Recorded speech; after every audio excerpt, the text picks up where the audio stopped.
Hello, hello, hello. It is Irene Lyon here. Welcome to my first ever YouTube Live. I have never gone live on YouTube. Obviously, I post a lot of videos, have been for many years, but I wanted to give this medium a go and see how it goes. So if you are here watching, say hello, maybe give me a like. I think that's how it works. Apologies for any little glitches that me and my team may not know about. And I'm just going to orient myself to what I'm looking at right now, which is perfect because today the topic I'm going to talk about is orienting and what the heck orienting is and why it's important. I've got my notes here so that I don't go off track. We're going to keep this fairly short, probably about 35 minutes long. And I'm just going to make sure I see what I have here. All right, turn that on. Hello, Crystal. Hello, Keisha, Sue. Hi, everybody. This is so fun. Okay, so if you have been following me for quite a while, thank you so much. Thank you for watching my videos. Maybe let me know how long you've been here. I'd love to know. Let me know where you're from. Hey there from Corvallis. You're down in Oregon. Hello from Slovenia. Tina, hi. One of my Smart Body, Smart Minders. It's good to see your name pop up. Hello, Ananda. So hopefully people can see me or at least hear me. And as I said, this is the first time I've done a live stream on the YouTube. It's something that I want to try doing a bit more of, just because YouTube is a great platform for people to get information and learn about this work. We're still going to keep using Facebook, but Facebook obviously is its own little entity. This is a little more global YouTube, believe it or not. And there will be a recording available. So what happens with these streams is they go live, and then at the end, I should be able to push a button, and then it stays live on this channel. Cool. Hello from New York. Hello from Melbourne. Hello from Florida. It's so great to see some familiar names. Hello, more of the Slovenian team. Hello. Okay, so here's what I want to cover. If you're new to me, I'm Irene Lyon, and I talk about nervous system, health and healing trauma, and all things neuroplasticity. And I am a somatic therapist trained in the works of Dr. Moshe Feldenkrais, Peter Levine, and Kathy Kane. That's somatic experiencing and somatic practice, respectively. I run a lot of online stuff, a lot of online programs, namely Smart Body, Smart Mind, and something called the 21-day nervous system tune-up, which I will tell you about today at the end of this training. I also do live workshops. I teach alongside a beautiful, I call him my business husband. His name is Ilya Emrek, and he and I teach what's called the up and down movement workshops, and we're gearing up for a very busy 2019. We've got lots of workshops going on, and every now and again I might look at my phone just in case my assistant has a question for me that I don't see. But let's get started. So today I want to talk about orienting. And I've titled this mini training, What the Heck is Orienting and Why is it so important? And there are many, I'm going to just start this off really basic. When it comes to healing the nervous system and when it comes to healing trauma, and I'll talk a little bit about what trauma actually is and where it is, and perhaps Crystal, my assistant who's with me here right now, there's an article that I wrote a little while ago called 9 common experiences that we often don't think of as trauma, but are. She can pop that up. There's also a YouTube video, maybe a few months past, where I go into all the different types of traumatic experiences. Because when I say healing trauma, there's often this almost defense or red flag that comes up.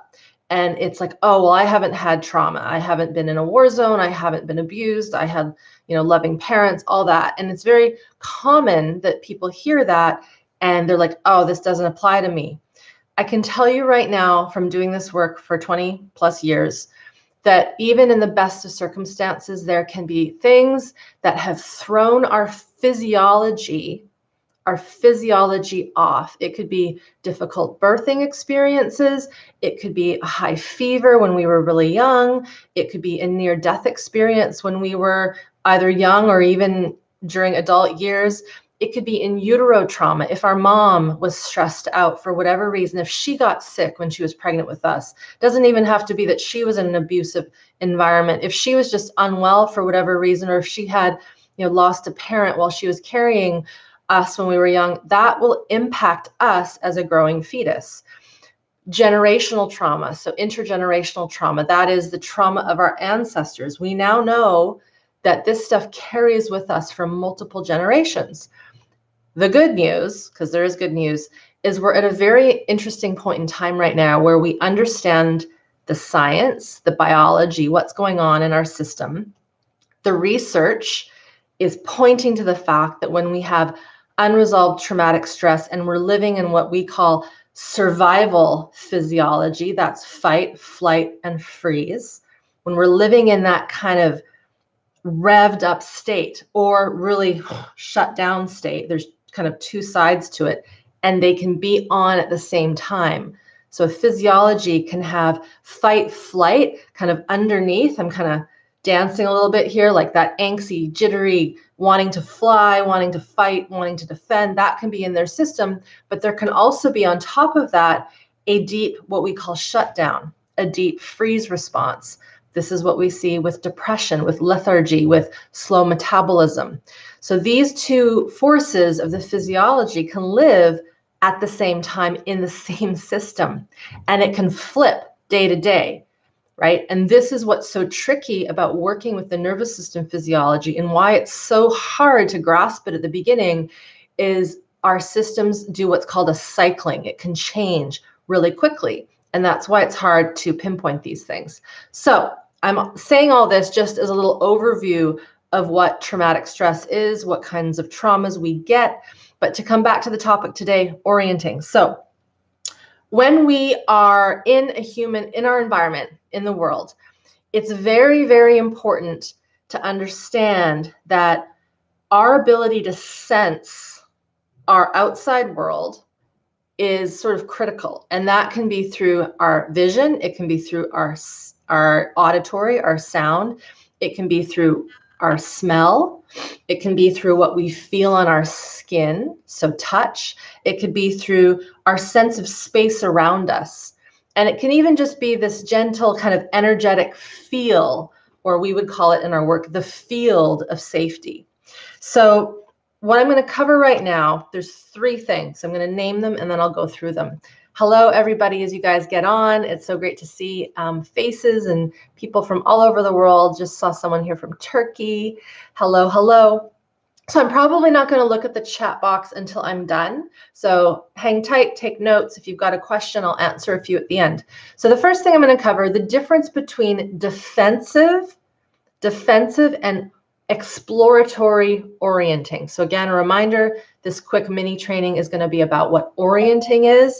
This is something that we have to have present in our physiology so that we can stay safe, but also enjoy our lives. So the difference between defensive and exploratory orienting and why we need both.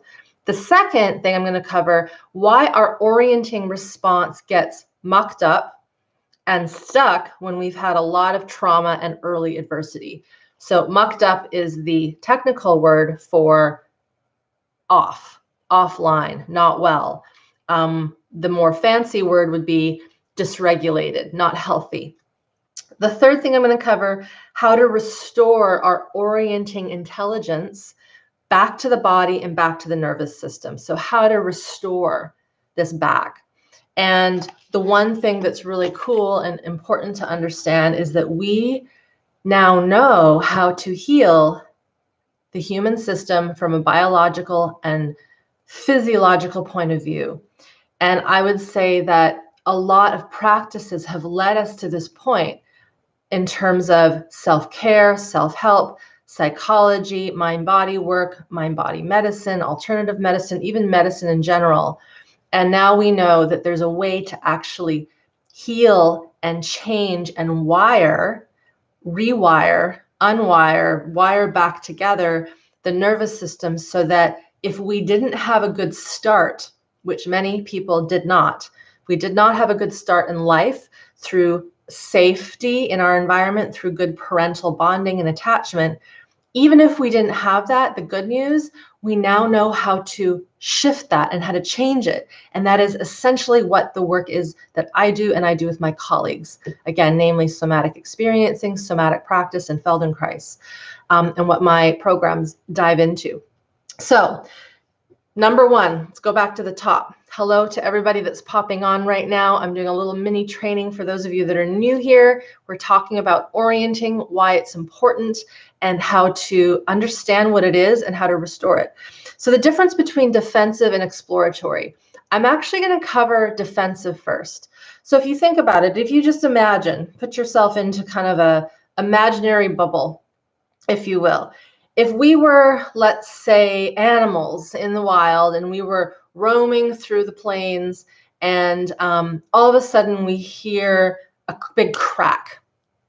And let's just say it's like a twig that snaps really sharp. We are going to orient in a defensive way to that sound. We would most likely look. We would most likely hear. If we're close enough, we might even feel the ground change because maybe something is walking towards us and it changes the structure basically of the earth under us. And, we feel vibration through the earth, right? Simple as that. And so we hear this snap. I can't snap any louder than that. And we defensively orient to that direction, to that sound. And all of our senses come into play. If the wind is in a certain direction, we might even smell. Okay, so let's just say that it's the wind. And it was just the wind or an old tree that fell over. And we all look and we're like, oh, we orient, we see it, we sense it. We know, okay, there isn't anything there that's dangerous. Let's just carry on as a pack of, I don't know, let's say we're all hyenas. And so we carry on and we keep grazing, we keep moving. Maybe we go back to sleep because it's rest time, it's our siesta. And we go back to normal life. So that would be defensive orienting. Let's say that snap was actually not just the wind or an old branch breaking, it was actually a predator. Let's say it was a cheetah, or something like that, something that's higher than us on the food chain. And we orient to it, we see it, and we realize, oh shit, we better start defending. Typically in a situation like that, if we were hyena, we would run. And we would then ensue, there would be a chase. We're all intelligent enough to know that in the animal kingdom, someone is going to be the one that gets away. They'll be getting away. There'll be one that gets to have dinner, and there'll be the other that basically that's how it works. We either are eaten or we are the ones eating. I know that's a bit harsh, but that's the way it works. So in the animal kingdom, that is one way that we would defensively orient, would be to actually flee and run. Or there might, usually in that case, there's not a fight response when there's that kind of level in the food chain. So defensive orienting, these are all animal examples. I'm using that for a reason. I'll get into human ones in a second. But that is the defense. We look, we see, we hear, we smell, we sense. When we know that there's nothing wrong, we go back to normal life. If there's something wrong, our system mounts up a survival response to usually run away. Sometimes we might fight. And if we realize that we are going to be dinner that night for the cheetah, we shut down, we freeze. There's a wonderful video. If you haven't seen it yet, Crystal, maybe you can find it. It's a cheetah impala video. I've posted it many times and it's within my teachings where it shows this kind of chase. And it's a wonderful thing to watch and to also feel our physiology as we're watching it. All right, so that's defensive. In terms of human defensive orienting, I think you might start to hopefully see that there are so many ways that this can happen. I'll use a more benign one. Let's say, actually this morning, this just happened. I was making my breakfast with my husband. We're in my kitchen, which is just over there. And all of a sudden we heard the key in our door, like someone was coming into our home door and opening the door. And only one person has a key, and that would be my parents. And I had totally forgotten that they were going to come by and drop something off today. And I said to my mom, we might not be here or we might be busy, so just come in and drop it off and put it on the front step. I had totally forgotten. So we both heard this key and we both looked and we're like, what the heck's going on? And I was like, oh, I had to then go to my higher brain, but it took a second for me to remember that I had had that conversation with my parents. So that is an example where both of us were kind of like those hyenas in the wild going, oh my God, what's happening? Someone's breaking in. So when we have a defensive orienting response, it's essentially to keep us safe. Other ways that this, and then of course, when I notice, oh, it's just them, stress response comes down, everything's okay, it's fine. Another example might be if we are driving our car and all of a sudden we see, something coming at us and we realize, oh shoot, I better turn my wheel, get out of the way. So I'm defending and I'm keeping myself safe. So many examples here. So again, depending on your personal history, you may be thinking and knowing of a time where you had to defensively orient. And defensive orienting comes in many shapes and sizes. Okay, next thing would be exploratory orienting. So for example, and I'm going to use a real broad one, let's say you go down to the beach, and I live quite close to the ocean here in Vancouver, British Columbia. If you follow me on Instagram, I will often post pictures of the sea and the waves. And I do that on purpose for a reason, because the sound of the waves, seeing ocean can be a very calming and soothing. And it's a way of having what we would call an exploratory orienting response, right? So there's a reason why humans and animals like to go and just look and see.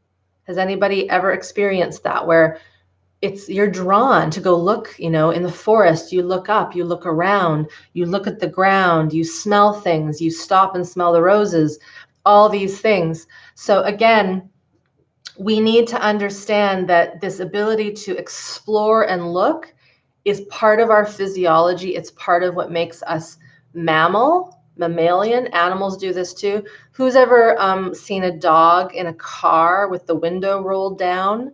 Anybody that has a dog knows this. What will they do? They'll stick their head out and they'll smell, they'll sniff, they'll feel the wind on their face. In a way, that is exploratory orienting. They're enjoying this pleasure of feeling something and these senses, and it's pleasant, and they're looking around, they're seeing. Kids do this naturally. They will look, they will see, they will orient to something fun. They'll walk into a doctor's office. There's a reason why good doctors will have toys and books and stuffy animals. It's so that those kids can orient to something fun, and it calms them down. It brings them back to their level. That makes sense? So hopefully you are seeing that this ability to exploratory orient is a very important part of our physiology. So we need both. We need to be able to defensively orient to keep us safe, and we need to be able to explore and see our environment in order to take things in. And maybe even right now, as you're watching this right now, if it's the recording or you're here live, allow yourself to allow your eyes to see something around you that's maybe interesting or something that you like, or maybe it's a plant or a flower or something like that, something that is just neutral. Maybe give that a go. Let me know what occurs when you let yourself orient and kind of come into the environment. The other way that we can exploratory orient is to actually connect to our body and to maybe give it a squeeze, give it a pat. If you've ever seen folks who are a little stressed, or you might not know they're stressed, and they'll do this. They'll start to squeeze their hands, or they'll kind of rub, or they'll rub their legs, and they'll kind of try to find parts of their body to touch and squeeze. That is, in a way, a hybrid, in my opinion, of a bit of exploratory and not defensive, but it's in an attempt to help soothe and bring the system down. And this is, again, something that I teach in my programs, is how can we find exploratory orienting with our body, but actively realize when we might be doing it spontaneously, And you might be surprised as you start to look for these little moments in your day where you do this naturally. It is a way to help bring the nervous system down and help bring it back down and help self-soothe and help self-regulate. So that is exactly what some of these habits are. All right, so that was just the first thing that I wanted to cover. The difference between defensive and exploratory orienting and why we need both. All right, so why orienting gets mucked up and stuck when we've had a lot of early trauma. So let me just go to the comments here and gonna make one little note here. Okay, so when we've had a traumatic experience, so let's just say, again, I'm going to use an example like, because this is very common, maybe we grew up in an environment where things weren't very safe. And I'm going to make this a very benign kind of situation, but actually can be quite toxic over time. So it would be somebody that, let's say, is growing up. There's no actual physical abuse. There isn't sexual abuse, but let's just say the mom and dad, parents, don't like each other. This is common. They actually hate each other, but they're sticking together for the kids. And let's say they don't even express it through fighting. It's just like this seething rage, right? But as a kid, you feel this stuff. You feel this stuff. And with that, you realize, oh, something's not safe in my environment. My parents, my situation is very, very unsafe. Whether there's nothing actually happening though. There's no like, I have to run to not get hit, or I have to yell to protect myself. There's just this energy. When that energy is very, very toxic, let's say, our system will start to shut down. It'll actually start to, and I'm going to use my hands here, it'll start to not see the environment. We become almost tunnel vision. Does that make sense? So let me know if that makes sense. So there's like this sense of something's not safe. I can tell mom and dad don't like each other. So I'm just going to become really, really isolated and really introverted. And I'm not going to have I'm not going to see around. This will start to limit and kill our ability to see what's around us. And so this is how our orienting response gets mucked up. And so when we have this sort of toxic environment, we will stop seeing it. And so that's one way that our orienting response gets mucked up and it gets stressed out. The other way would be, let's say, I'm going to use a totally different example. Let's say we had an accident, like we were in a car accident, and perhaps we were hit from one side. When we get hit from one side, one thing that will often occur is two things, actually. One, we will become hypervigilant to the side that we got hit from. That's one example. The other thing that might happen is, because that scary thing, let's say, came from our left, we are going to never want to look at the left, and we're only going to look right or to this quadrant. And so what occurs? We start to realize that this whole side doesn't exist.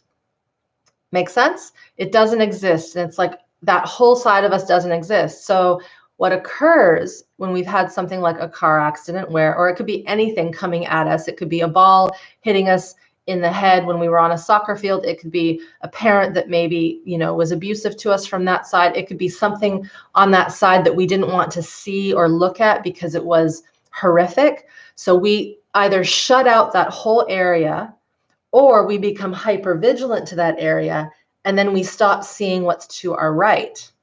You see where this is going? And so what occurs is that our ability to defensively orient to our entire 360 degrees around us, and not just linearly, but three-dimensionally, it gets shut down and we lose track of our entire surroundings and our environment. This is how we end up getting into more trouble. We will start to not see spaces, and then that's where we get into accidents because we're not orienting or able to orient. We may not see, a stranger coming our way, and we won't be able to protect ourselves. All these little things.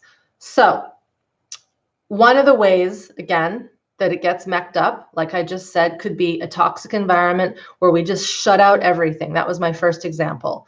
And that's more of a global shutdown of this orienting defensive response.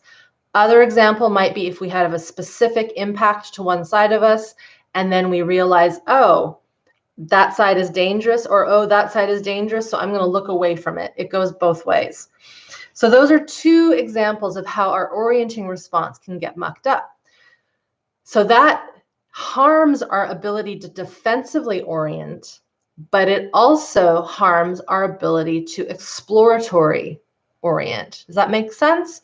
So when we cannot defensively orient properly, or our defensive orienting responses are slightly off, then our ability to also take in the good stuff gets limited, and our ability to connect with the environment and those who are good in our environment gets limited. Okay, so that would be number 2. So why we get mucked up. So just a reminder, we're talking about orienting. This is a physiological, biological necessity for human beings and for mammals. First thing I went over, the difference between a defensive and exploratory. The second would be how the orienting response gets stuck and, as I say, mucked up, and it's due to traumatic experiences and even just toxic environments where our system shuts down. And then the next thing I'm going to talk about is how to restore our orienting intelligence back to the system. So, of course, I've given just a few examples here. We could be here for another 5 hours, literally talking about all the different ways in which our system can lose its ability to orient.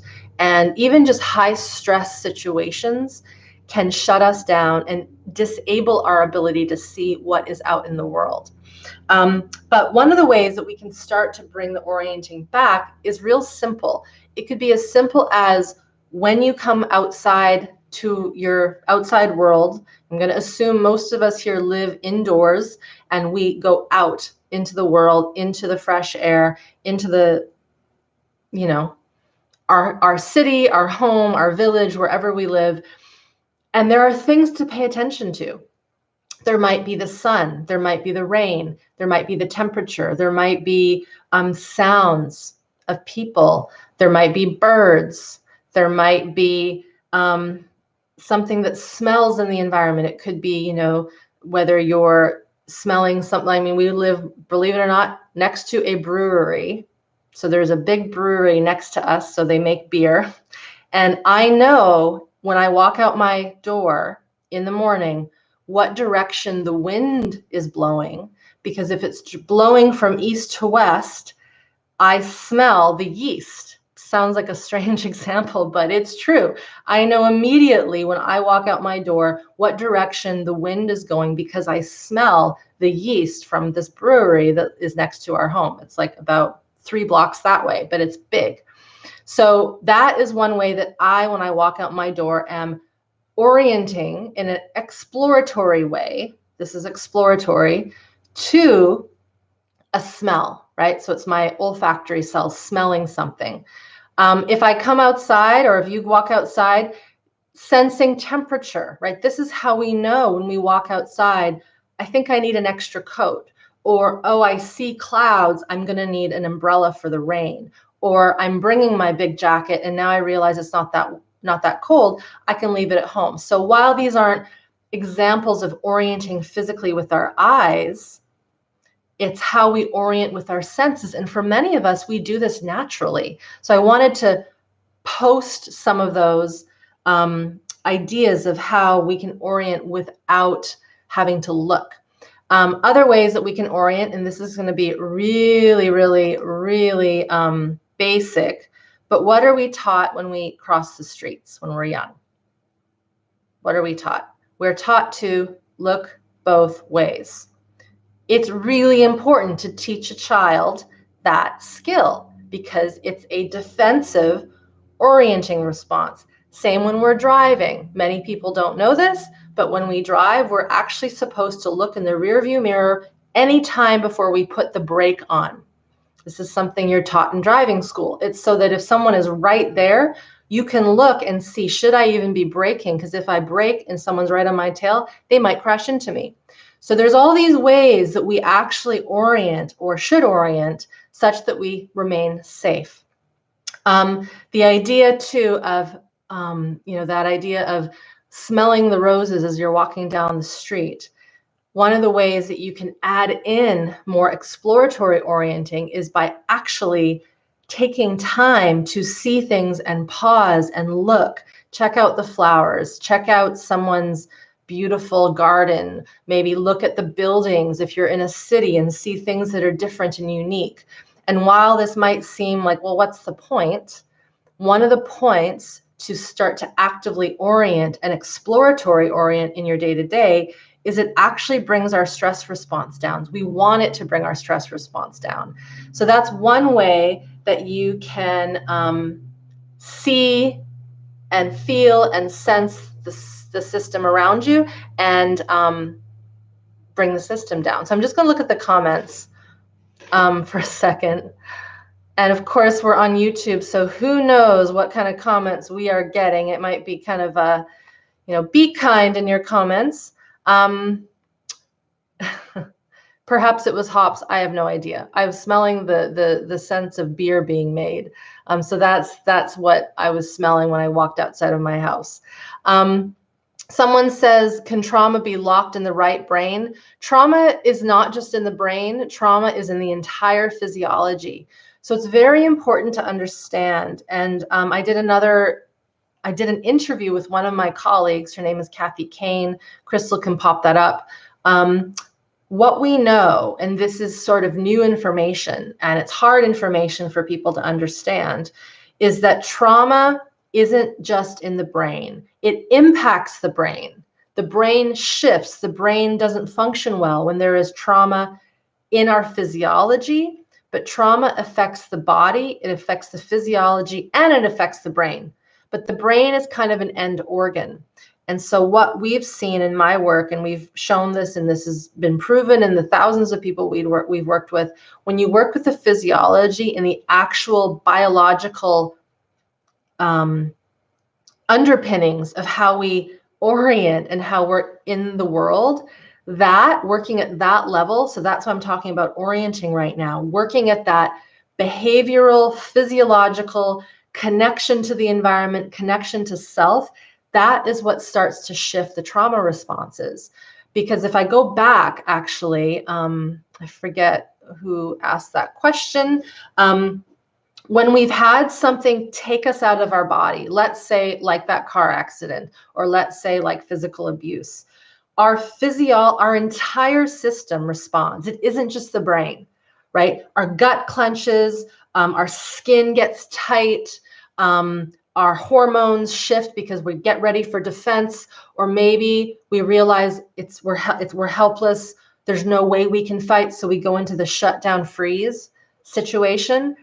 So when we've had traumatic experience, the brain, as we would say, it's an end organ. It gets impacted like the digestion gets impacted.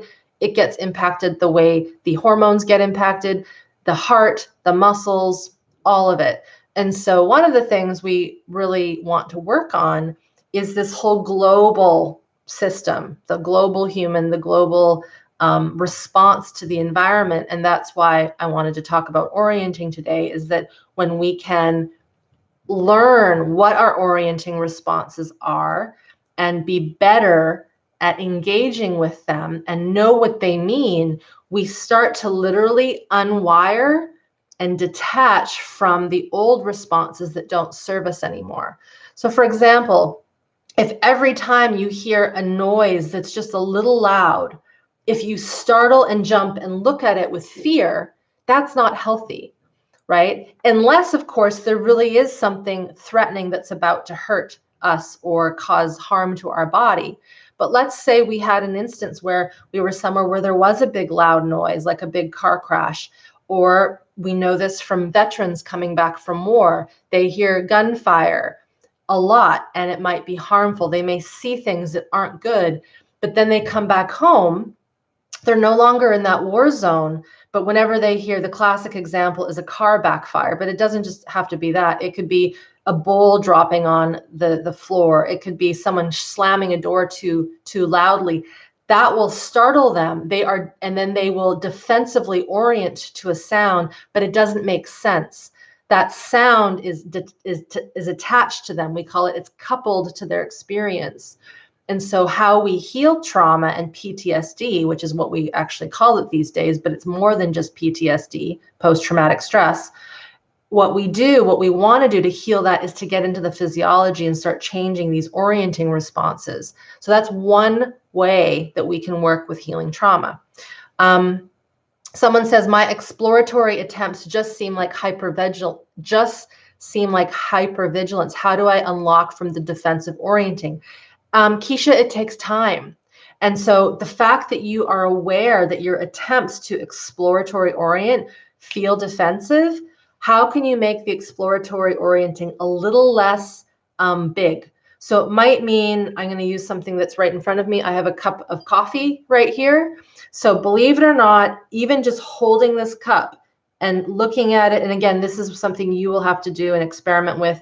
It could be, something like tea, water, hot water. You could orient to something as simple as a hot, warm cup of tea or hot cocoa or something like that, and just feel it and sense the temperature, feel your fingers squeezing it, see the liquid. So it has to be obviously something that you like and that is pleasant, but that's one way that you can titrate the response and have it be less out there and more close to your system. This is one reason why, believe it or not, these phones have become super addictive for many people, not everyone, but when we have got unresolved trauma in our system and we need to orient to something and also distract ourselves from something, these have become a very, in some ways, handy tool for many people because it brings their stress response down. They can connect to pictures, they can play a game, they can listen to something, right? It is a distraction, but it is also a way to orient to something so that we're not feeling the scary stuff inside. I'm not saying that this is what we want to use, but at this point, a lot of people are using that tool as a way to self-soothe and bring the system down. What we want to do is we want to start finding ways to self-soothe and orient to the environment that's just natural as opposed to things that are unnatural. So practice, Keisha, is one of the things that is very, very important. One person here, Es Erdem, I think you were the person from Turkey. I'm afraid of being oriented and calm because I have developmental trauma. Exactly. So sometimes I get hit with an intense anxiety. So for those of you that have these questions, the one thing I'm going to say, if you can start to learn how to do these practices either with me or with someone else, I would encourage you to check out the work that I do. I've got a self-study course called the 21-Day Nervous System Tune-Up. I'll tell you a bit more about that in a second, because it brings you through this step by step. And it also gives you more information. But when we've had developmental trauma, so quick little note, developmental trauma is a huge spectrum. It's also classified as early trauma, but that could be in utero trauma. That could be when we were born, there was a tricky birth. Maybe we were pulled out of mom with forceps. Maybe we stopped breathing. A lot of kiddos will have umbilical cords wrapped around the neck. That's very, very scary. That denotes as a near-death experience. Other ways that we have developmental trauma is if mom or dad, our primary caregiver, they weren't quite with us, they weren't quite there because they themselves had their trauma that they hadn't resolved. So basically, in a nutshell, developmental and early trauma means we didn't have that good start at the beginning. And our way of responding to the world can often be with fright, fear, and terror, because no one is there who is safe, or the people that are there, it's like they're not connecting to us. And when we don't have a primary caregiver that can connect with us, tell us that are safe, let us feel that we're safe, it's usually through somatic sensation that we know that we're safe because we're babies when we're really, really little. If we don't have that, we get this message in our physiology that the world is a dangerous place. I'm going to die and this isn't good. It's like everything is bad. Maybe that is something that you experience, Erdem, is this ability to or this inability to realize that there is some stuff out there that is good. So one of the ways that we start to detach and kind of uncouple these responses is we have to, first of all, understand the education. And so you're here, and that's perfect, is that this is a response to old stuff, but the physiology is responding right now to danger, even though there's no danger. And so what we need to do is we have to start slowly introducing these orienting responses. And it might be that you're not orienting to the outside world. It might be that you're just orienting to the sense that you have with what you're sitting on. So right now you might be sitting on a chair, you might be laying down on a couch. To just orient to the pressure that your body makes against what you're on is one little step to becoming connected with the environment. And then saying to yourself, I can feel the ground under my feet. I can sense it. That in itself is orienting to the outside world. Usually, not always, but usually that's a pretty safe bet, right? The ground isn't moving. Of course, if you are someone who grew up in earthquakes, that's a different situation, right? This is where traumas get a bit tricky because yes, there could be someone who has trauma from, say, an earthquake and the ground actually did move. And so that might not be the best example. But most of us probably haven't been in that situation where the earth literally opened up and we were, in a situation where it was not good. So that's why I usually will say, if you can connect to the ground under you, feel it, sense it, and then one step from there is to then notice that and then notice your system in that situation.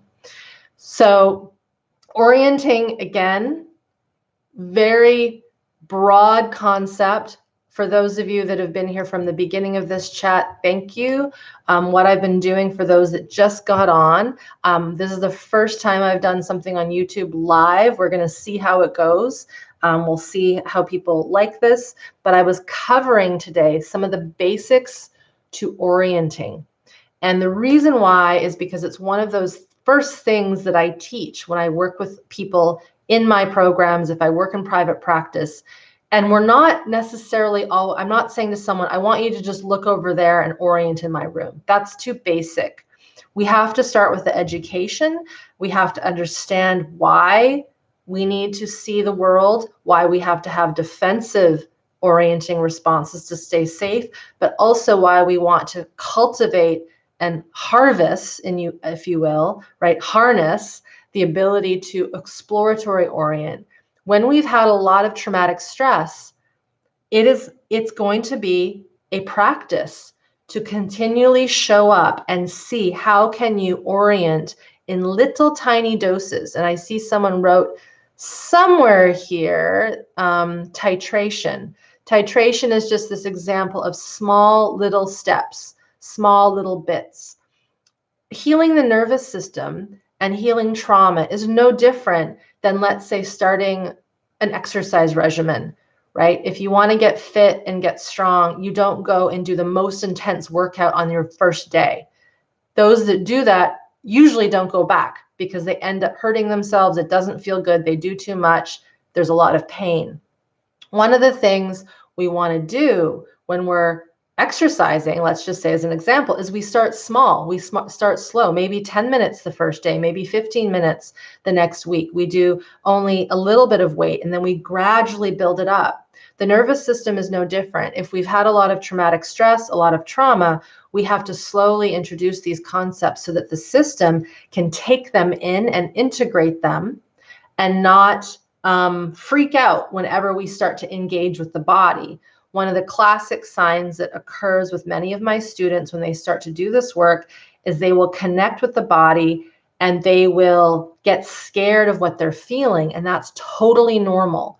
And the reason it's normal is because we've been disconnected from that body for so long. And so it's like we're introducing ourselves to feeling and orienting to our system for the first time. So, as you say, it's hard to stay oriented when talking to people. I find it hard to connect with people and I get afraid. And I hope to get used. Yes. So again, when there's been, as you said, developmental trauma, connecting to people is going to feel scary.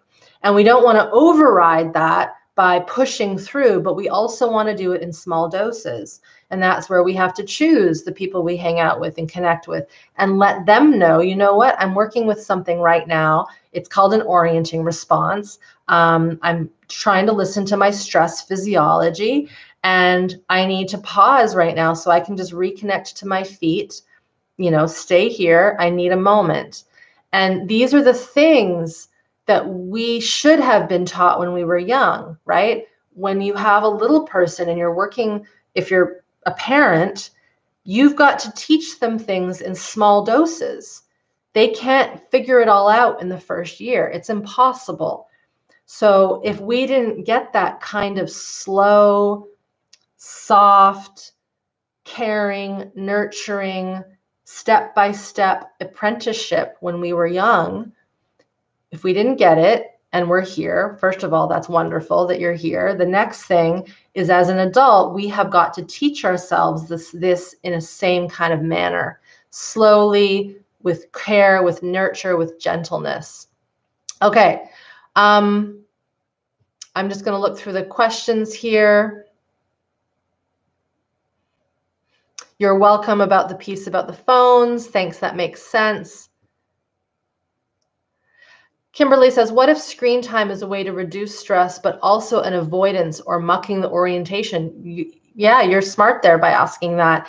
It can be a way to reduce stress. And again, this is where awareness is really important, right? So it can also be an avoidance to orientation. So if someone knows they're using a screen to avoid staying connected to the world, then take stock of that, right? The most important thing to understand is we have choice. The thing that's interesting is that when we have had trauma and we're still living in a traumatic response, our choices seem limited to us because our stress response is running the front of our bus. It's running our physiology, right? And so one of the main tenets of the work I do with my participants in my programs is we have to take this super slow. We have to take this very, very methodically and with our brain understanding what's going on. So maybe we are distracting ourselves with a screen or a phone. We need to pause and catch ourselves and go, oh, this is what I'm doing right now. I better pause and just check in with the fact that I'm doing this. I'll keep doing this for the moment, and then I'm going to put it down, or I'm going to walk away and I'm going to go outside and I'm going to smell the fresh air, right? Or I'm going to look at the trees. And so what we need to do is we need to kind of balance these things. I am not an advocate for people going cold turkey and just stopping something. If something helps us to self-soothe, we don't want to just rip it away. It would be like taking a child's teddy bear away from them when they're crying. We would never want to do that. They're holding it for a reason. It's helping them, right? And so, but if as adults we have that version of our own teddy bear to soothe us, we don't want to get rid of it until we have something to replace it with. And usually, again, not usually, what I like to help people with and teach people with in my programs, in my work, is to find ways to bring more self-soothing, self-regulation back to the system by learning about the physiology, by learning about how these natural responses have been in some ways thrown offline, and how can we slowly bring them online so that we can start to heal at that nervous system level. So to recap, I'm going to finish up. We have got this topic of orienting that I've been covering. I've got my notes here that I was going through. The three things I covered, the first was the difference between defensive and exploratory orienting and why we need to have both. The second part was how that gets mucked up when we've had early traumatic experiences, lots of chronic stress, and we haven't actively pursued working with this. That's another thing I'll mention that's really important. This stuff doesn't just heal with time. It's not like a cut that you get that eventually scabs over and heals, right? Maybe you put a Band-Aid on it, you take care of it, it heals.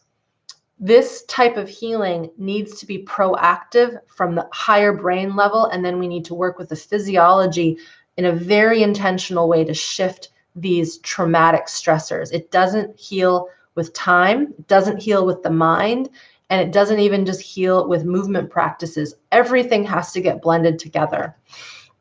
Then the third thing I talked about is how we can start to restore our orienting intelligence. I talked about things like how you connect to the environment when you walk outside, how you might connect with the environment in your internal home, how you might connect with things that are close to you to sort of bring the system back to the here and now. That's essentially what we want. When we've had traumatic experiences, we get taken out of the present moment because the present moment is too damn scary. Right? And what happens is that stays with us years and decades into our lives. And so for many of us here who have traumatic stress, post-traumatic stress, chronic illnesses, all these things that we know are linked to early traumatic stress, we need to work on them in current time now to start to heal them and unravel them. So thank you for being here. As I mentioned, I do run some programs. One of them is called the 21-Day Nervous System Tune-Up. We can pop that underneath here. If you want to check it out, head to that link. This is a self-study program, and it's something that you can start at any time of the year. But right now, we have a special bonus. So if you purchase the program right now, you get 3 extra lessons that help with reorienting back to your body, back to the environment, back to the physical structure that is your system. And this program, at this point, we've had people from over 57 countries go through this work. Thousands of people have gone through it. We've been doing this work for quite a few years. I run longer programs. One of them is called Smart Body, Smart Mind, but we just closed registration on that and we won't open it up until next year. So if you're here, if you've been following me for a while, and you know you want to do a little bit of this learning, a bit of this healing, and you want to start small and slow in this titrated way, this tune-up is a really good way to do it. I bring you through lessons, more videos, more training, more understanding about the physiology from a much deeper perspective. And I also guide you through lessons, actual neurosensory exercises within this program. There are 8 of them. If you get in by the time of this Friday, the 12th, you will get an extra 3 lessons and you have the program for life. So that's the other thing, is when you get into one of these programs of mine, all of the information is yours to keep forever. So hopefully this has given you some information. This program will help with all forms of trauma. It is not everything, right? So this is the beginning step. This is the first step. I always say to my students, getting into the nervous system, healing the nervous system, it's like a language, right? You got to start. You can't just start singing and writing essays. You've got to start with your ABCs and your 1, 2, 3s, and you got to practice those over and over and over again. So consider this tune-up program like that. It's getting the ABCs and the 1, 2, 3s in place so that the system can start to actually know what to do and know what to look for. So yes, this will help with developmental trauma. Yes, this will help with shock trauma. Yes, this will help with intergenerational trauma, near-death experience trauma. It's a foundation to give you the basics. And then from there, you start to have more intelligence within your system. The first lesson of the program is called The Power of Orienting. It teaches you how to orient in a very step-by-step way. So thank you for being here. Again, this was an experiment. I see people from New Zealand and Arizona. I've got some of my alumni here. I think we might have had some comments that came in that might not have been the best, but this is the risk I take of coming up onto YouTube. So just know that I wanted to give this an experiment, put myself out of my comfort zone. We've got someone from New York and Kentucky. Thanks for being here, everybody. It's been fun to do this in a different format. Let me know what you think. Let me know if you felt this was a nice way to connect with me. I want to start doing more of these little mini trainings on YouTube just because it gets this word out to more folks. Thanks for being here, and we'll talk to you maybe in one of my programs or on YouTube. Keep watching, keep learning, keep healing, and know that your system can heal. And it can when we do the right things and put them in the right order. All right. Thanks very much, everybody. Bye-bye.